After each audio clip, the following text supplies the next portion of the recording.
Situé à l'est du continent asiatique, le Japon est un archipel volcanique étiré en arc de cercle sur plus de 3000 km. Il partage ainsi ses frontières maritimes avec la Russie au nord, à l'ouest avec la Corée du Nord, la Corée du Sud et surtout la Chine, son grand rival historique, au sud enfin, avec l'île de Taïwan et l'archipel des Philippines. Près de 126 millions d'habitants en 2019 se répartissent très inégalement sur le territoire, puisqu'un corridor urbain de 1300 km est tiré de Tokyo à Osaka en passant par Yokohama, Nagoya et Kobe, concentre à lui seul 80% de la population sur à peine 6% du territoire. Les Japonais vivent majoritairement sur les 4 îles principales d'Honshu, Shikoku, Kyushu et Hokkaido, alors que le pays compte au total 6 852 îles et îlots. Si la plupart sont inhabités, comme ici le rocher de Sofugan dans la mer des Philippines, ils offrent à l'archipel une des zones économiques exclusives les plus étendues au monde, 4,5 millions de kilomètres carrés, soit près de 12 fois la superficie de ces terres émergées. Le Japon est donc une grande puissance maritime, tournée tant vers l'océan Pacifique à l'est que vers les mers intérieures asiatiques à l'ouest.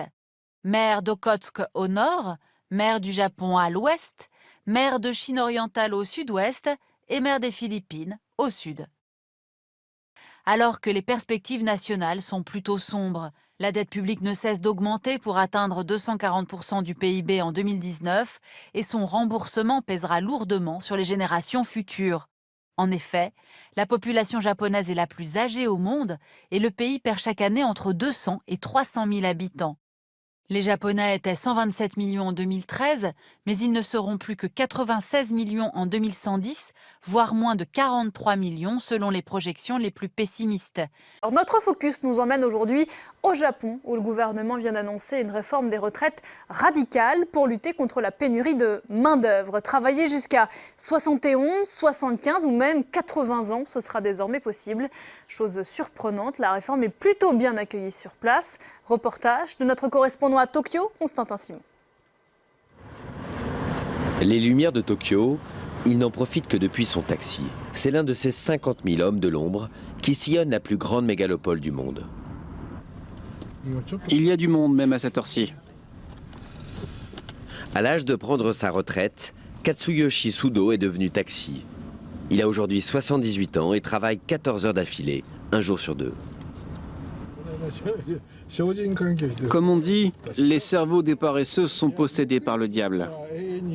Moi, je me reposerai quand je serai mort.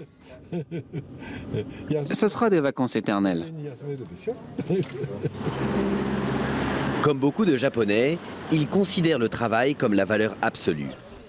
Et la compagnie privée qu'il emploie comme sa deuxième famille. Bonjour. Après une longue nuit de travail, les taxis doivent encore aller pointer. Ici, l'écrasante majorité des employés sont des grands-pères. Pas de limite d'âge dans ce secteur. Le patron de l'entreprise a fixé sa propre limite à 80 ans.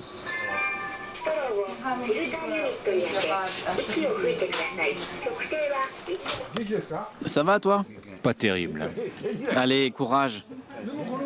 Avant, il y avait plus de jeunes dans ce métier. Oui, c'est vrai ça. Pourquoi il n'y en a plus? C'est sans doute parce que c'est un métier trop dur pour eux. La pénurie de main-d'œuvre. Pour lutter contre, le gouvernement japonais vient de lancer une réforme radicale. En 2020, tous les travailleurs, publics comme privés, pourront, s'ils le souhaitent, commencer leur retraite à 71 ans ou plus. Plus ils travailleront tard, plus leur retraite sera élevée. Aujourd'hui, elle est de 500 € par mois en moyenne et le coût de la vie au Japon l'un des plus élevés au monde. Les candidats au travail sont nombreux, malgré la fatigue.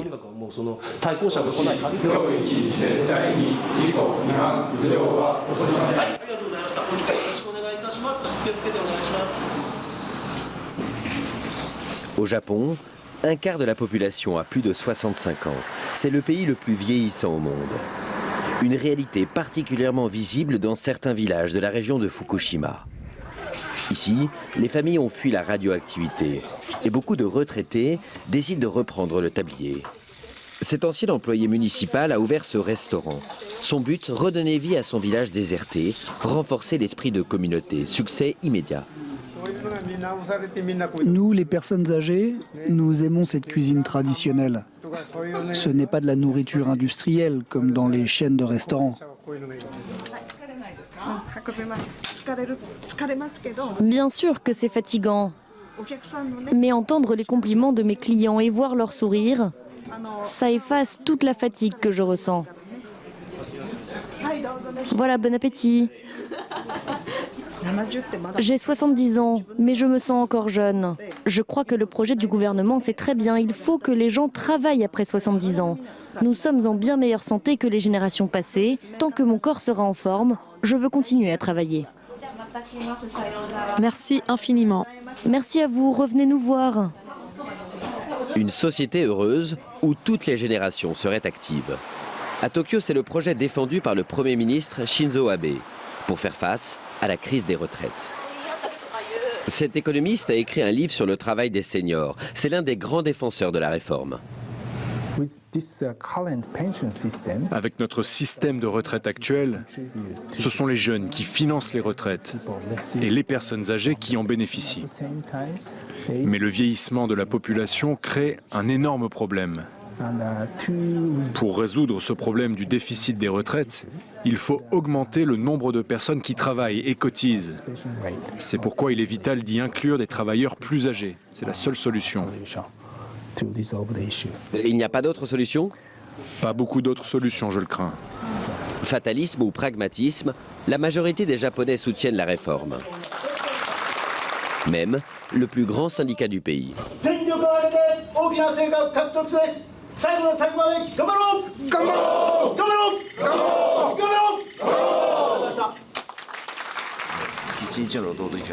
Notre combat, c'est de diminuer les heures de travail par jour. Mais c'est une bonne chose que les personnes âgées aient la possibilité de travailler toute leur vie si elles le veulent, tant qu'elles sont en bonne santé et que leur sécurité est garantie sur le lieu de travail. Les syndicats espèrent aussi que le travail pourra sortir les seniors de la misère. 1 sur 5 vit sous le seuil de pauvreté.